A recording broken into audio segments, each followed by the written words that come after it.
Jimmy Mattingly grew up on a farm north of Litchfield, Kentucky, and was influenced by both his dad, Edward Mattingly, who was a fiddle player, and a musical family that went back generations. Every weekend was a jam session around the Mattingly household. At the age of 9, Jimmy began sneaking his dad's fiddle out of the case after school, with the help of his mom, Sue Mattingly. He wanted to see what he could figure out on this instrument Dad played so frequently. He would ask his dad to play for him, and he soaked up some things to try the following day. After a couple of months of this, Jimmy's mom told his dad he might want to listen to Jimmy play the fiddle. Much to Ed's surprise, Jimmy had figured out quite a bit. Jimmy soon got his own fiddle and found his lifelong passion. In the rural county of Grayson County, Kentucky, was the beginning of a very successful orchestral program that was started as Jimmy entered the 6th grade. The orchestra was directed by Jesse Haycraft. Jimmy says he owes so much to Mr. Haycraft. It was a very successful program and spawned many successful fiddlers. During his time in the Grayson County Youth Orchestra, Jimmy received 12 Superior Medals as a classical violinist. During this time, Jimmy also became a very successful contest fiddler, winning 4 Kentucky State Championships, 4 Tennessee State Championships, and the 1981 Grand Masters Invitational National Fiddle Championship.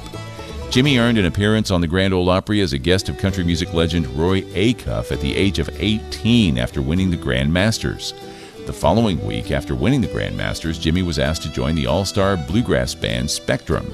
Spectrum was a rounder recording artist consisting of Bela Fleck, Jimmy Goudreau, Glenn Lawson, and Mark Schatz. He recorded 2 albums with Spectrum before the band disbanded.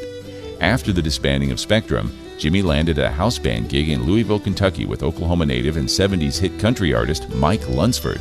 In 1984, Jimmy was asked to join chart-topping vocal group The Forrester Sisters as the fiddle player and utility person. The Forrester Sisters were opening shows for many giants in the country music world, such as Ricky Skaggs, the Oak Ridge Boys, Kenny Rogers, Lee Greenwood, and Randy Travis. After almost 5 years, in early 1989, Jimmy left to do a single promotional tour with Steve Wariner. The song Where Did I Go Wrong was out, and Steve needed a fiddle player for a few months. After accepting the job with Steve, the door was opened for Gary Smith, husband at the time of Christy Forrester of the Forrester Sisters, to offer Jimmy the prestigious job with Dolly Parton's Mighty Fine Band. This was a huge opportunity for Jimmy. The band would be touring and recording all of Dolly's albums for the next 5 years. After the 5 years were completed, Jimmy went on to record Dolly's Heart Songs album with an all-star cast of musicians. In late 1984, Jimmy had been recording on several contemporary Christian records and became acquainted with Susan Ashton. Jimmy recorded and toured with Susan. In the fall of 1994, Jimmy was asked to play in Susan's band opening for the Garth Brooks European leg of his tour. It was an amazing opportunity for all. During the tour, Jimmy met Garth and his crew. He was impressed with Garth and everybody on his team. Jimmy says Garth and his crew made everyone feel like part of their family. The following spring, during the recording of Garth Brooks' Fresh Horses album, Jimmy was asked to come in and play on the track Fever. It was an opportunity that would change his life and lead him to being a part of one of the most successful tours of all time. Jimmy felt like he found his home and toured with Garth all through the late 1990s. He was part of the record-breaking Live in Central Park show, the Ireland and Back show, as well as, at the time, a record-breaking arena tour, later to be broken by Brooks himself. Jimmy played fiddle on the recording of Wrapped Up in You, as well as joining Garth and cast for the video. Jimmy was honored to get the occasional nod to record with Garth, but the full-time slot belonged to the 2023 Hall of Fame honoree, Rob Hajakis, who played on Garth's recordings from the beginning. Jimmy has stated what Rob played on Garth's music is perfection, and it is always an honor to play those parts. When Garth took a break in 2000 to devote more time to his children, Jimmy was on the lookout for something to do for the next 14 years. In 2000, he was asked to join Steve Wariner for his Hands of Time tour. Garth came out of retirement briefly and did the coast-to-coast shows. Jimmy stated at the completion of the 3-city tour, while flying home, he got a call to do an album and possibly tour with Dolly. It was the Halos and Horns record and tour. He joined his longtime pal and 5-time national banjo champion, as well as member of the National Banjo Hall of Fame, Gary Biscuit Davis, on the tour, and Davis produced the album alongside Dolly. They toured the U.S. and Europe, and at the completion of that tour, Jimmy was feeling like he wanted to play more bluegrass and started frequenting the Station Inn, which gave him and a couple of pals the idea to start their own band, the Grascals. After hearing a couple of songs, Ken Irwin, co-founder of Rounder Records, signed the band to a multi-album deal. After hearing of this, Dolly called upon the Grascals to record and join her for a tour. For the next couple of years, they toured the U.S. The Grascals were two-time International Bluegrass Music Association Entertainers of the Year and Song of the Year recipients, and two-time Grammy-nominated artists for Bluegrass Album of the Year. After disbanding for a short time, Dolly fired up again with a more commercial band, and Jimmy remained with Dolly for the recording and touring.